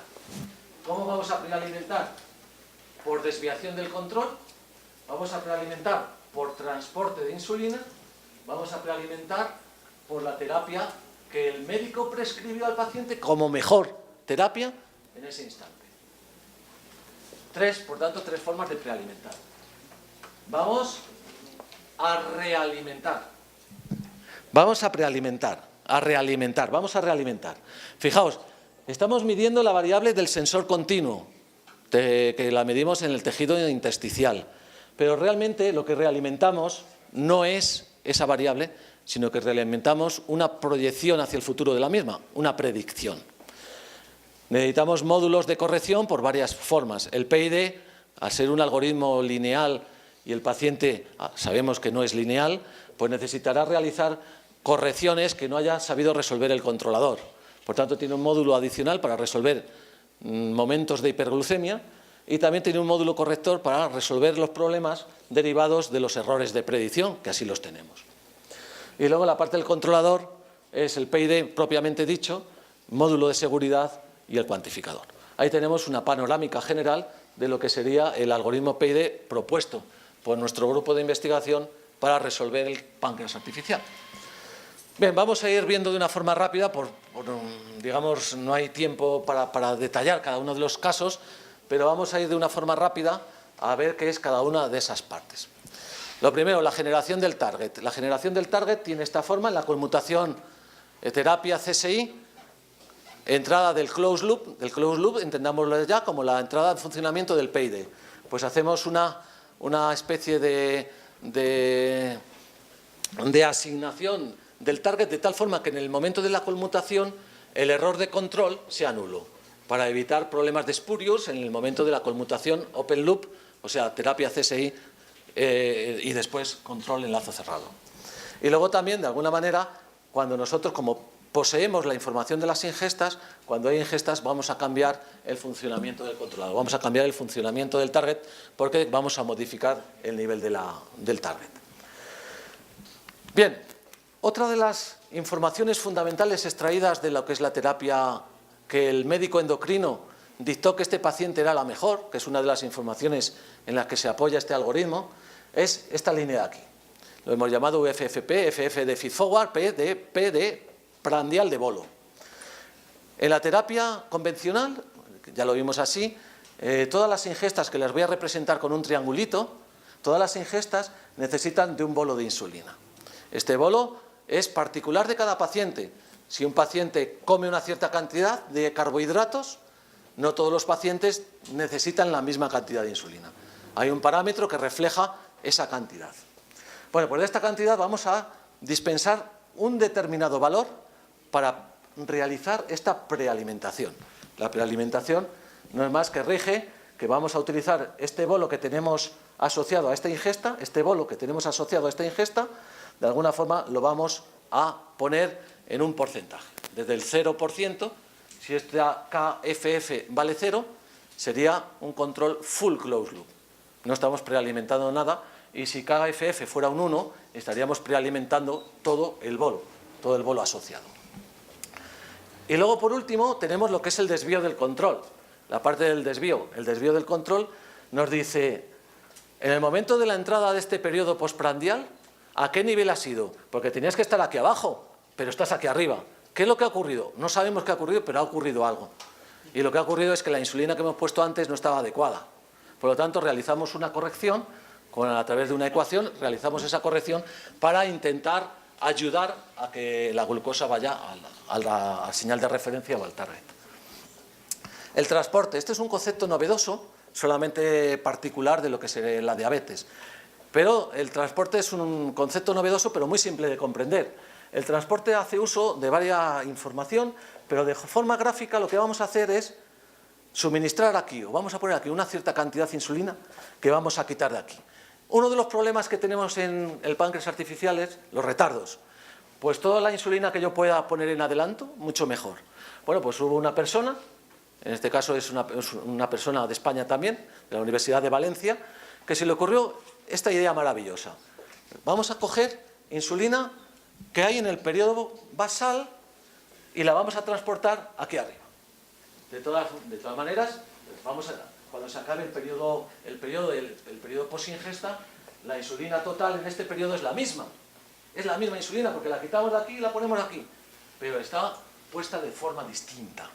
Y eso es lo que de alguna forma consiguió mejorar una respuesta a lo que serían los periodos postprandiales. Nosotros vamos a heredar esa idea como prealimentación. Él lo propuso como terapia CSI, una modificación a la terapia CSI, y nosotros lo estamos heredando como prealimentación a nuestro controlador. Bueno, ahí os aparecen las cuentas, no voy a explicar directamente las ecuaciones por falta de tiempo. Bueno, luego están lo que serían los módulos correctores. El módulo corrector por predicción, nosotros tenemos un predictor basado en redes neuronales, esta red neuronal se ha derivado de una tesis doctoral en la cual pues, obtuvimos unos resultados bastante buenos también, y entonces la predicción es la variable que vamos a utilizar para hacer la realimentación. Con ello calculamos lo que es el Predictive Rate of Change, y este Predictive Rate of Change es lo que me va a servir para mi PID como derivada, va a ser una especie de derivada predictiva, ¿no? Ahí tenéis otro cambio adicional. Y luego existe lo que es el módulo corrector por la predicción, que es que, claro, la predicción siempre está inmersa en un error de predicción, y ese error de predicción me puede llevar a cometer acciones equivocadas, en pequeña cuantía, pero equivocadas. Y lo que pretende este módulo es añadir una pequeña dosis de insulina, de tal manera que esas desviaciones de la corrección en el control pues sean mejoradas. Luego también existe lo que es la corrección por nivel. La corrección por nivel, en periodos basales puede ocurrir en un momento dado. Los periodos basales son los que no hay comidas, los que no hay ingestas. Puede ocurrir que la glucosa se dispare. ¿Por qué se puede disparar la glucosa en un periodo de ayuno? Por la noche, por ejemplo. Es típico que una persona con diabetes tipo 1 se acueste y a las 3 horas aparezca con una hiperglucemia terrible. ¿Por qué? Bueno, porque el hígado se pone a soltar insulina sin saber por qué. Y entonces, ¿hay qué ha ocurrido? ¿Ha habido una ingesta? No. ¿Tenemos que tratar ese estado excepcional? Sí. ¿Cómo lo hacemos? A través de esto. ¿Vale? Evidentemente el PID no se enteraría porque no ha sido derivado de una subida de glucosa. ¿Vale? Entonces, la única forma de que nuestro algoritmo completo se entere es añadir un módulo adicional de corrección de este estado excepcional. Bien, PID. Os guío otra vez al monitor por el tema de los colores. El PID. Ahí tenemos que es un PID que, bueno, básicamente estáis viendo las 3 cajas rosas, que es la parte proporcional, integral y derivativa, ¿no? Vale, pues lo que vamos a ir viendo, veis que hay muchas cosillas, hay pequeños cambios con lo que es respecto a un PID convencional o tradicional, ¿no? Bueno, pues vamos a ver primero la parte proporcional. La parte proporcional, o lo que dice la parte proporcional, es la ganancia proporcional por un error, pero fijaos que este error, la forma de confeccionar este error es también un poco diferente a lo que conocemos todos.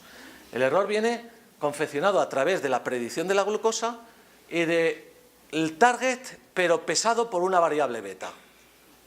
Esta variable beta es la responsable de hacer un control asimétrico. ¿A qué me refiero con eso? Bueno, pues yo quiero que cuando esté por encima del target funcione de una forma normal, pero cuando esté por debajo del target, que me voy a ir hacia la hipoglucemia, funcione de una forma diferente. Bueno, pues esa beta es la que me hace a mí capaz de hacer un control asimétrico, que funcione de una forma por arriba del target, diferente a que funcione por la parte de abajo del target. Bueno, y luego es un offset. Esto es un offset que para que nosotros, para que el cuerpo humano tenga una glucosa constante, necesita también de una insulina constante. Eso es el hecho de que se deriva lo que subyace en este offset. La integral.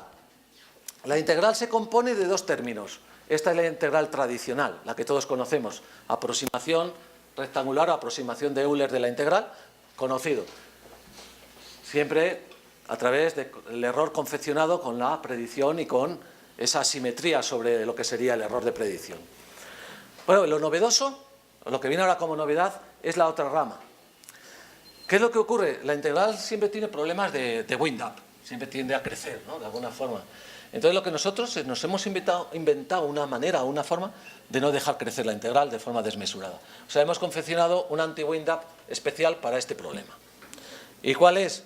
Bueno, como tenemos el referente de la terapia en lazo abierto, el médico nos dice que esta persona no puede tener más de unas cuantas unidades de insulina al día. Si te pasas de esa cantidad puede tener problemas.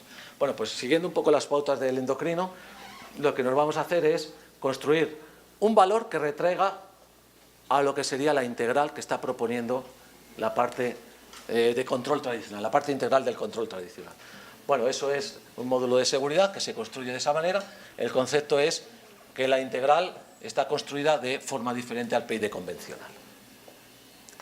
Y la parte derivativa, pues simple de entender, porque solamente realimenta o se toma la realimentación a través de lo que sería el predictive rate of change.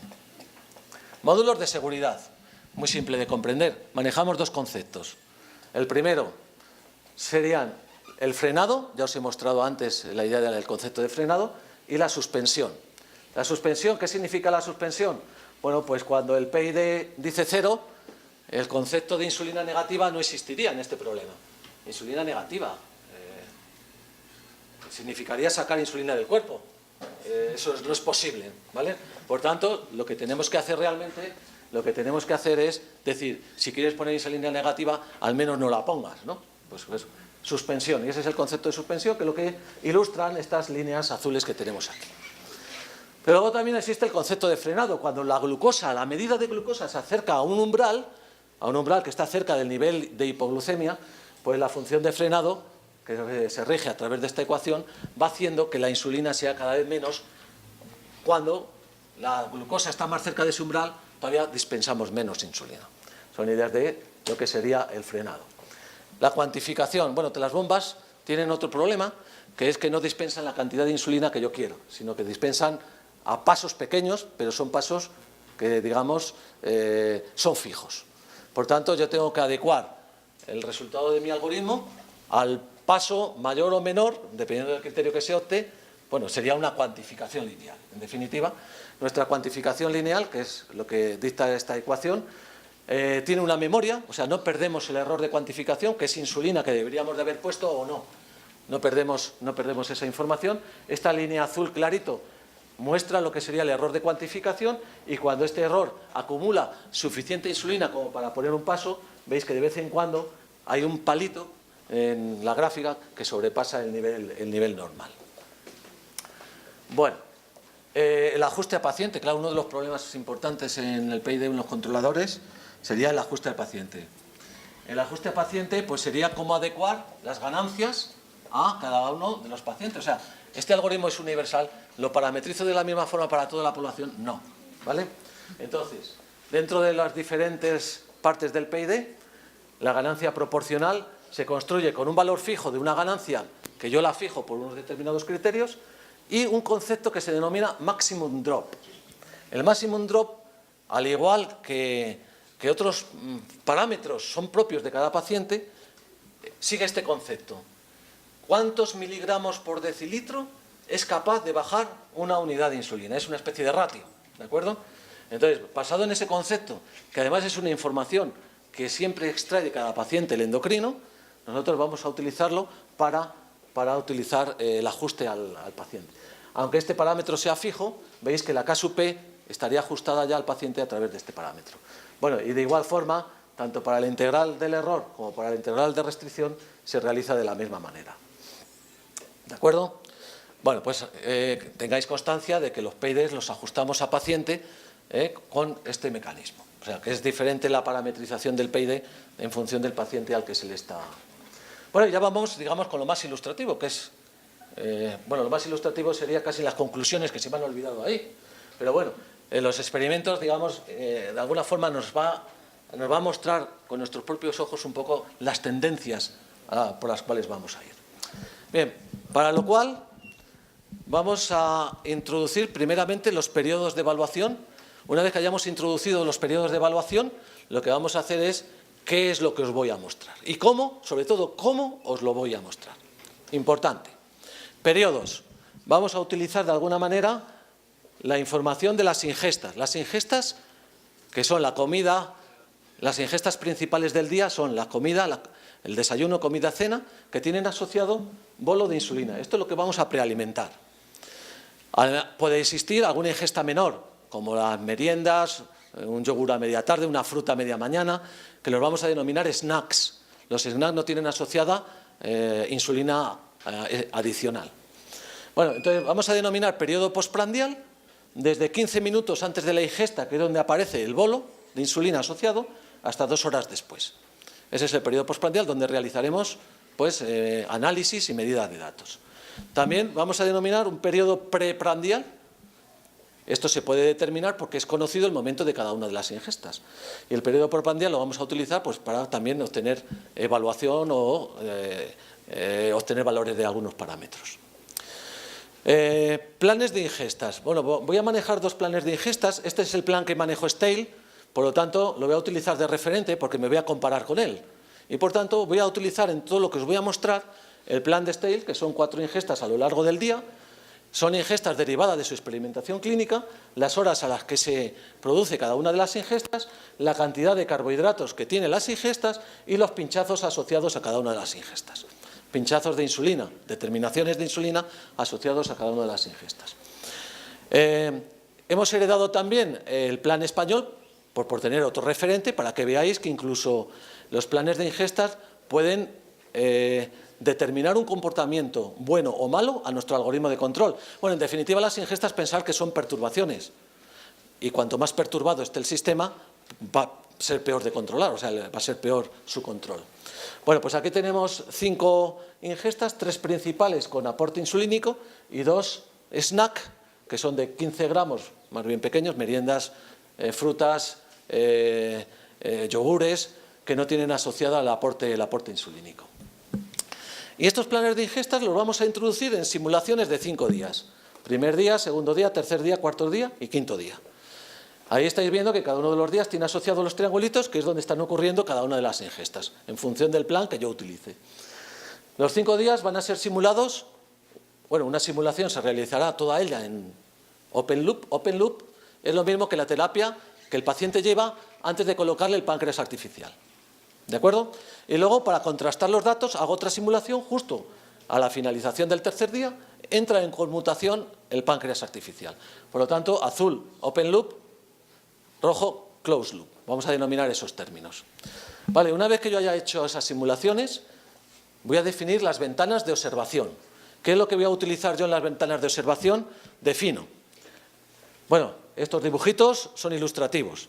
La primera noche, que es la noche de transición, primer día después de utilizar el closed loop, segunda noche, que es la noche de asentamiento o la noche de control, la hemos denominado así. Por tanto, vamos a ver 4 ventanas. En todos los gráficos de resultados vamos a ver 4 ventanas. La ventana total, la ventana noche de transición open loop, closed loop, siguiente día y noche de asentamiento. Vamos a ver los gráficos. Claro, pero si yo los resultados os los muestro así, ¿qué veis? ¿Qué veis? Mucha rayita, ¿verdad? A que no dicen absolutamente nada, ¿no? Bueno, estos son el resultado del simulador. Ahora os tenéis que fijar aquí arriba, simulador, estamos manejando indistintamente los 2 simuladores. La banderita nos va a decir el plan que estamos utilizando en las observaciones y veis que claramente estamos manejando 10 pacientes. Son 10 rayitas, pero parece que hay 100, ¿verdad? Claro, y podéis decir, bueno, pues estas 10 rayitas yo lo que puedo hacer es hacer unos estadísticos, ¿no? Para ver cómo van las cosas. Bueno, se me ocurre pues ver estas rayitas en medianas, cuartiles y máximos mínimos. Pero también se hace difícil de ver, ¿no? ¿A que sí? Bueno, pues venga, vamos a ver cómo de esto de alguna manera podemos determinar algún instrumento estadístico para poder observar esto de una forma rápida y cómoda, ¿no? Y sobre todo para comparar. Bueno, ¿veis dónde están las ventanas? Justo en estas observaciones. Voy a hacer un zoom de las ventanas. En este caso, simulador de 2008, con el plan español. Cambio también un poco para que veáis que cómo las rayitas pueden cambiar, ¿no? En este caso es la terapia open loop, la CSI, la terapia del paciente. Por eso veis que esta noche y esta noche, en cuestión de rayitas que sí se aprecian, son iguales, ¿no? Porque no hay variación, porque no existe absolutamente control. Si yo ahora... O sea, veis que cómo voy haciendo el zoom hacia la ventana 2, que es la ventana del día principal, que es este que tenemos aquí, y si yo cada vez me meto más dentro del zoom, parece que observo las cosas de una forma más amigable, ¿no? o más gustoso. Pero, ¿qué información me da esto? Es una información en el tiempo, es una información temporal, sí que hay un máximo, aquí un mínimo, no viene, esta rayita de aquí abajo es el límite de la hipoglucemia, o sea, que si hay algún paciente que se pone por aquí debajo, ese paciente puede tener problemas de salud inminentes. Bueno, pues entonces lo que voy a hacer es una cosa. Voy a utilizar ese diagrama. Ese diagrama, en inglés se conoce como box plots, o en español, por lo menos allí en España, los conocemos como cajas, como diagramas de cajas y bigotes. Entonces vamos a utilizar este arma estadístico para mostraros todo esto de esta manera. Y además estamos utilizando una población pequeña de 10 pacientes en la cual las distribuciones pueden estar sesgadas hacia el mínimo, hacia el máximo. Por tanto, vamos a ser capaces de ver cosas de este tipo, incluso viendo que el 95% de la información va a estar contenida entre los 2 bigotes. El caso del máximo y el caso del mínimo, el caso del máximo y el caso del mínimo van a ser casos atípicos, ¿vale? Porque van a estar fuera de ese 95%. Bien. La cantidad de información, aunque parezca que no, que os estoy mostrando ahora mismo. Os estoy mostrando para cada una de las ventanas 3, 6, 7 experimentos de forma simultánea para que podáis compararlo. Imaginaos si os pongo yo las rayitas de antes para cada uno de ellos. Imposible, ¿no? Bueno, ¿qué es lo que estamos viendo? Terapia CSI. Esto es lo que es la respuesta en open loop. Y la estamos comparando con los diferentes algoritmos de control que yo puedo utilizar o que voy a utilizar. Stale, Win-Zimmer, la propuesta que yo os traigo, con alguna modificación, y el algoritmo con el que hemos estado trabajando antes, el grupo de investigación, antes de traer la propuesta del PID. Por tanto, luego vamos a verlo más resumidos, haciendo una observación rápida de esta ventana. ¿Qué es lo que ocurre? Que en CSI, bueno, vemos que hay una ligera hipoglucemia. Stale induce hipoglucemia. Win-Zimmer, cuando en Win-Zimmer trabaja en closed loop, en full closed loop como Stale, induce una hipoglucemia severa, como estáis viendo. Cuando en Win-Zimmer le ponemos el 100% de la prealimentación, mejora considerablemente, incluso mejora la terapia en CSI. Nuestro algoritmo, bueno, pues digamos, tiene algún problema ahí abajo también. Vemos que el mínimo está un poco por la parte de hipoglucemia. La modificación también. Y nuestro algoritmo basado en reglas también tiene algún problema, ¿vale? Bueno, no voy a entrar en detalle en cada una de las ventanas, pero con ánimos de ser claro, vamos a solamente utilizar estos 4 algoritmos para comparación, para ser comparados, para que veáis vosotros claramente cuáles son las diferencias entre uno y otros. Simulador de 2008. Bien, simulador de 2008, Open Loop, el algoritmo PID que os he contado, alguna modificación sobre ese PID que no os puedo contar por falta de tiempo, si alguien tiene curiosidad, posteriormente se la podría contar, y el regulador o el controlador experto con el que hemos trabajado nuestra propuesta antes del PID. El resumen general es que, bueno, incluso el Open Loop que propone el simulador en su versión 2008 con el Plan Ingestas español, ¿qué es lo que está ocurriendo? En Open Loop hay algún paciente o algunos que se están yendo a la hipoglucemia. Bueno, por tanto, vemos que cualquiera de estos reguladores, si subiera ese valor, pues ya mejoraría la calidad de vida del paciente. Bueno, luego hay un porcentaje, y ese porcentaje que aparece en las gráficas no tiene más sentido que decir cuánto tiempo respecto de toda lo que es la ventana de observación, la bomba está a 0. O sea, estamos en suspensión. Es un dato muy importante, porque lo que vamos a intentar es obtener la mejor respuesta posible con la menor suspensión posible. Eso sería para nosotros lo ideal. Por tanto, veis que este control suspende poco, pero al haber suspendido poco, por eso ha llegado en la parte más abajo. Con el plan, el simulador 2013, con el plan de Estados Unidos, con el plan de Stale, bueno, pues vemos que el Open Loop, en este caso, el Open Loop está bien controlado. El regulador que nosotros ponemos como propuesta, la que os he contado aquí ahora, tiene problemas de hipoglucemia, las modificaciones también, pero el otro funciona mejor. Ah, y aquí hay algo raro. ¿Y qué es lo raro? Pues es muy sencillo. El simulador de 2008, el simulador UVA-PADOVA de 2008, tiene 10 pacientes que son pacientes diferentes a los pacientes que propone el simulador 2013. Además, Dalaman y Covelli, que son el grupo que propone, las personas que proponen los simuladores, dicen que los pacientes de 2013 son más fisiológicos que los de 2008. Eso hay que tratarlo con cautela. Más fisiológicos, quiero decir que los parámetros con los que se han obtenido los pacientes son más adecuados a las personas, ¿vale? También el simulador de 2013 introduce una novedad que no tiene el simulador de 2008. El 2008 trabaja con la dinámica de la insulina y la dinámica de las ingestas. El simulador 2013 trabaja con la dinámica del glucagón, la dinámica de la insulina y la dinámica de las ingestas, con lo cual también es a tratar, a tener en cuenta. Además, estos dos, el PID básicamente ha sido ajustado para los pacientes del simulador 2008 y sin hacer nada más hemos corrido el otro simulador sin hacer ninguna modificación adicional. Por tanto, ahí justifico el problema de por qué están incurriendo en hipoglucemia. Sin embargo, en el otro simulador, este controlador ha sido ajustado para el simulador 2013 y no para el simulador 2008. Por tanto, antes funcionaba peor. O sea que tenemos que tratar también los datos con cautela en función del... Bueno, pues ya para ir acabando, os pongo el resultado final y os pongo ya el resultado final en números, comparando el Open Loop, que es el CSI, el PID que os he contado, alguna modificación sobre ese PID y el algoritmo basado en reglas, tanto en la ventana diurna como en la ventana nocturna de control.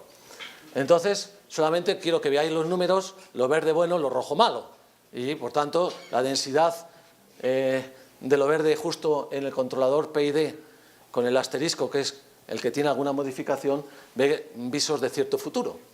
Y además estos visos de cierto futuro, además las modificaciones no son grandes cambios, pero sí la idea sería trabajar sobre lo que sería el PID no lineal, sería trabajar en esta línea. Bueno, los pacientes en el simulador 2013, pues para que veáis que también estos resultados se pueden manejar en el simulador 2013. Os cuento mi experiencia clínica que he tenido al utilizar el páncreas artificial para que veáis que de alguna manera escenificar esto en un hospital puede resultar algo muy complejo. Paciente monitorizado, 2 vías, 2 bombas, 2 sensores, redundancia, ¿vale? Esto movía un equipo de ingenieros desde Madrid a Barcelona, en España, separados 600 kilómetros. ¿Qué pasa? ¿Que en Madrid no hay hospitales? Sí, claro que sí hay, pero esto es como todos, con el que te entiendes es con el que trabajas, ¿no? Entonces, nosotros nos entendimos a 600 kilómetros y por eso hicimos la... Algoritmos corriendo en las computadoras. Estos son analíticas que se le hacía al paciente. El paciente tenía cogidas 2 vías, tenía colocado las bombas vías subcutáneas, los sensores subcutáneos y las vías para hacer extracciones para que en los experimentos nosotros pudiéramos contrastar lo subcutáneo con lo intravenoso, porque es muy importante. Bueno, pues eso es un poco la experimentación. Ay, qué mal se ve esto aquí. Os mando aquel monitor. Eso es un plano del hospital de día del Hospital de Sabadell, allí en Barcelona. Entonces, bueno, perdonad que me acerque aquí y os lo cuento en un momento. Tenemos una sala con los algoritmos. ¿Vale? Tenemos una sala con los algoritmos, que es donde estamos los tecnólogos, los ingenieros. Aquí tenemos a un paciente, que es el paciente control, y aquí el paciente control, y aquí tenemos el experimental. O sea, cada noche, es que eran una noche, llegábamos por la tarde a las 6 de la tarde de un viernes y estábamos hasta el sábado por la mañana a las 12 de la mañana, de la mediodía, ¿no? Era un experimento que era muy fructífero, pero era muy tedioso. Pensar durante toda la noche, hora tras hora, minuto a minuto, cada 5 minutos, esperando a que llegaran los siguientes 5 minutos. ¿Vale? Eso se hacía demasiado tedioso, de alguna forma. Bueno, resulta, el paciente control no le hacíamos nada más que monitorizarlo y se acabó. Al paciente experimental, esto era una estructura arcaica, muy arcaica. Hablo en el sentido de que como no teníamos comunicaciones ni protocolos de comunicaciones, ordenadores, bombas, sensores, la comunicación era, oye, esto, sí, así era. Así. Y nos entendíamos. Claro, por la noche dar voces, pues no, lo que hicimos fue montar una red, montar en los ordenadores, montar chats y por chat nos comunicábamos, entre otras cosas, por respetar el descanso de los pacientes, de alguna manera. Bueno, pues fijaos, había muchas salas, los ingenieros. Esta era una sala que era la sala de reuniones. Cuando ocurrían casos excepcionales, pues nos íbamos todos corriendo a la sala a ver qué pasaba y a resolver. Aquí se encontraba el paciente experimental, aquí había un médico, aquí con nosotros también había un médico y aquí en el control también había un médico. Había 2 enfermeras, había 3 médicos, había 3 o 4 ingenieros. El movimiento de personal era grandísimo, ¿no? Bueno, pues ahí estáis viendo los pacientes, los enfermeros, los médicos, los ingenieros, ahí estábamos todos. Era incluso, en algún momento coincidió con una noche de carnaval, incluso montamos una fiestilla, ¿no? Pero bueno. Muchos ordenadores desplegados, redundancia, sobre todo redundancia. Teníamos el algoritmo corriendo en 3 ordenadores. El algoritmo estaba soportado en MATLAB. Y con el GUI de MATLAB hicimos la interacción con el usuario. En 3 ordenadores, y en los 3 ordenadores hacíamos exactamente lo mismo. ¿Y por qué hacíamos esto? Bueno, si algún ordenador se apaga o sale la pantalla azul de Windows o alguna cosa de estas, bueno, pues teníamos en previsión ese tipo de cosas, ¿no? Bueno, pues ahí estaba el hospital de día, ahí estábamos los ingenieros, los enfermeros, los médicos. Bueno, y eso es lo que os he dicho antes. Este era el algoritmo basado en reglas que teníamos. Entonces, lo que hacía la enfermera o el médico, lo que hacía, oye, que he leído tanto, y el ingeniero dice, le introduce al sistema que el sensor ha leído 205 miligramos por decilitro, da la decisión. Y le dice el ingeniero al médico, oye, que ha dicho 3 unidades de insulina. Y el médico dice, y ya pensando también en lo que había dicho antes. Y si lo permitía, lo poníamos. Pero teníamos que pasar, en este caso inventamos un nuevo filtro, que era el paso filtro médico. Entonces, en este caso, pues de alguna forma, pues hicimos el experimento. Fue algo muy productivo. Bueno, ahí tenemos un poco el aspecto que tenía el interfaz de usuario, mostrando la insulina y la glucosa de cada 5 minutos. Y es como lo hicimos.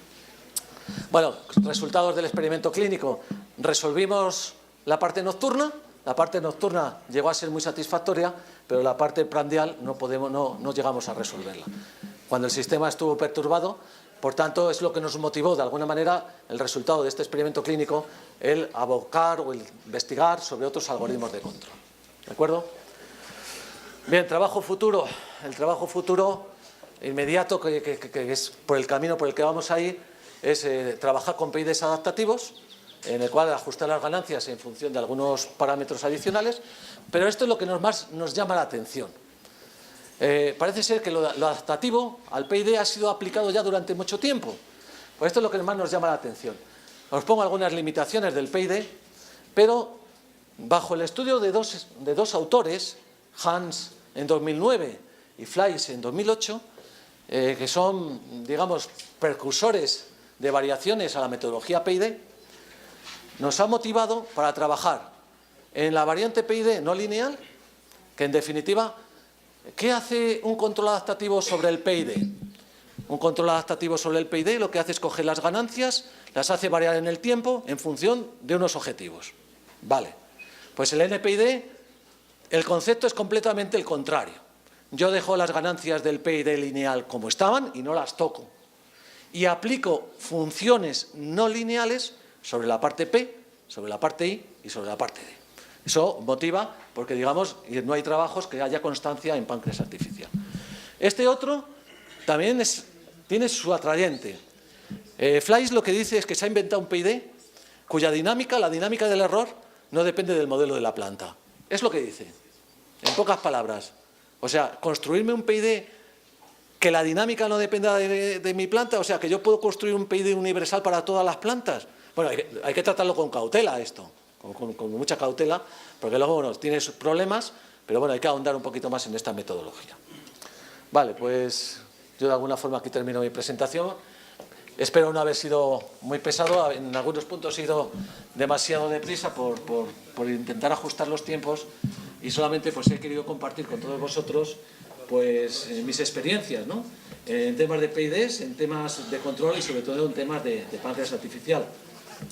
No obstante, no di las gracias al principio, pero como tengo tiempo las voy a dar al final, tanto a mis colaboradores, que gracias a ellos de alguna forma estoy presente hoy aquí, al doctor Carlos Castañeda y a Onofre, de tal forma que con ellos llevo trabajando estrechamente pues más de 4 años ya, llevamos trabajando.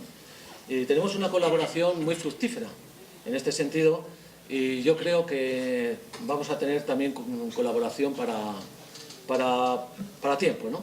También quiero dar gracias a la organización en el sentido de que haberse acordado o saber de la existencia de una persona en España que podía haber tenido aquí una cabida de un ratito para contar las experiencias y las prácticas que él ha tenido, pues muchas gracias.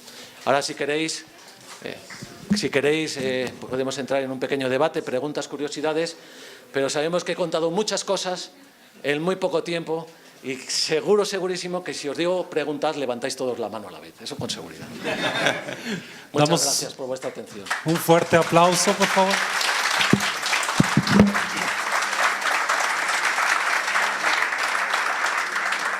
Tenemos tiempo para unas preguntas. Sí, doctor. Bueno, yo sí tengo 2 preguntas. La primera, bueno, que pareciera que el problema es sencillo de resolver, pero la manera en que se está atacando, pues más bien sí requiere cierta sensibilidad, ¿verdad? Es decir, digo, pareciera que monitorear la glucosa, la glucosa, dar insulina, ¿verdad? Pareciera muy sencillo, pero ya estamos viendo que requiere mucho trabajo y mucha gente lo ha hecho. Entonces, en ese sentido va mi pregunta, porque incluso creo que va un poquito más complejo. Es decir, por ejemplo, los pacientes que sufren de diabetes, que están utilizando este tipo de sistemas, yo lo que he notado es que la dieta que se les da o la ingesta actúa de manera diferente en cada uno de ellos. Pero no es tan fácil, es decir, no es creo yo, no es tan en general la dieta en general, sino es en específico cada uno de los alimentos que ingiere, ¿no? Entonces mi pregunta va, si puedes llegar hasta ese nivel de sensibilidad, porque por ejemplo, no sé, una manzana para un paciente diabético le genera una de manera diferente, ¿verdad? El nivel de glucosa se lo eleva a otro, por ejemplo, ¿no? Y es decir, de tal manera de que ese paciente pueda detectar qué alimentos son los que les generan mayores o menores niveles y así controlar entonces su nivel de... Bueno, voy a intentar responderte por partes porque ha sido una intervención corta pero muy intensa, ¿no? Vale, lo primero, no es un problema sencillo. Esto es un problema muy complejo. A lo mejor te lo he vendido yo como muy sencillo, para que lo entiendas. Es un problema muy complejo. Si estudiáramos problemas incluso ya de índole médica, veis que… Bueno, esto ¿por qué estamos los tecnólogos aquí? Lo primero, ¿por qué estamos los tecnólogos en este problema? Porque no hay una cura médica. Eso es lo primero. Entonces entramos en nuestro juego. ¿Cuál es nuestro juego? Darle al paciente la mejor calidad de vida. ¿Cómo? Pues a través de un sistema que se llama páncreas artificial. Bien, parece ser que es un problema sencillo. Pues no. Entre otras cosas no es sencillo porque no hay un algoritmo de control que diga este es el algoritmo santo grial, ¿no? No hay. Tú puedes defender el tuyo, el otro grupo defiende el suyo, el otro grupo defiende el suyo, o se obtienen resultados y cada uno refrenda los resultados que ha obtenido. Pero no hay un santo grial del algoritmo de control que resuelva el problema. Otro problema es la variabilidad. O sea, vamos a ver, un paciente real, te hablo de un paciente real. Pacientes virtuales, pues ya hemos dicho que es un escenario muy virtualizado, ¿no? En una persona real, estrés, medicación, eso te puede influir en su respuesta a glucosa-insulina. El que se haya enfadado con la mujer y esté irritado, también le influye la glucosa a la insulina. Entonces, el tener contemplado cada estado metabólico es imposible casi, ¿no? Por la gran complejidad que yo podría tener. Por último, no sé si me dejo algo en el tintero, lo de las ingestas. Bien, problemas con las ingestas. Nosotros solamente contamos los carbohidratos, porque es lo que directamente interfiere a traducción a niveles grandes de glucosa. ¿Qué otros nutrientes hay? Pues todos conocemos que están las proteínas y las grasas. Nosotros nos olvidamos de ello. Podemos contemplarlo en un futuro, pero de momento no. ¿Cómo afectan las proteínas a lo que serían los carbohidratos o a la glucosa? Nada. ¿Cómo afectan las grasas a lo que sería la absorción de los carbohidratos? Sí, ahí ya podemos hablar. No es lo mismo que yo me coma un plato de arroz. Pongo arroz porque es un carbohidrato de absorción muy rápida, rapidísima. Tú comes y a los 20 minutos lo tienes ya todo en la sangre. Que comerte un arroz con chorizo. ¿Chorizo? ¿Se llama aquí chorizo también la grasa? Mucha grasa, ¿no? ¿Qué ocurre cuando me como el arroz con la grasa? Pues que los carbohidratos llegan a tu sangre después de hora y media, 2 horas, con lo cual sí hay influencia, pero eso tampoco lo contemplamos. De momento, es que lo primero estamos centrados en resolver el rechazo a las perturbaciones. En el momento que tú hayas llegado al rechazo de la perturbación, ya puedes meter cosas extraordinarias, ¿no? A ver cómo influye. De hecho, uno de mis compañeros ha estado trabajando los modelos. ¿El deporte influye en la interacción glucosa-insulina? Pues cómo no, señores, claro que influye. ¿Pero qué influye? ¿Solo gastando glucosa? No. No. Implica gastar glucosa y modificar la interacción glucosa-insulina. No solo eso. Por tanto, los modelos incluso de hoy día no contemplan ese hecho. Nosotros en la realidad ahora mismo estamos en simulación. En realidad no hemos obtenido ningún tipo de experimentación nada más que lo que te he mostrado con el regulador, con el controlador basado en reglas, pero era por la noche, paciente dormido, se levantaba, desayunaba y nos íbamos. No sé si he satisfecho tu curiosidad, ¿no? Es correcto. Nada, a ti. ¿Tenemos alguna otra pregunta? Ya están muy cansados, están exhaustos. Claro. No, está todo claro. No hay ninguna duda.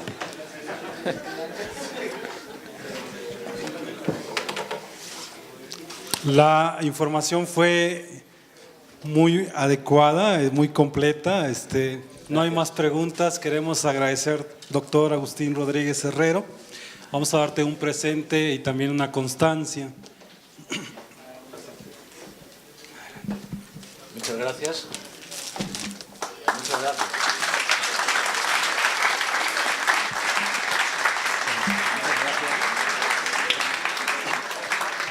Me permito dar lectura a la constancia.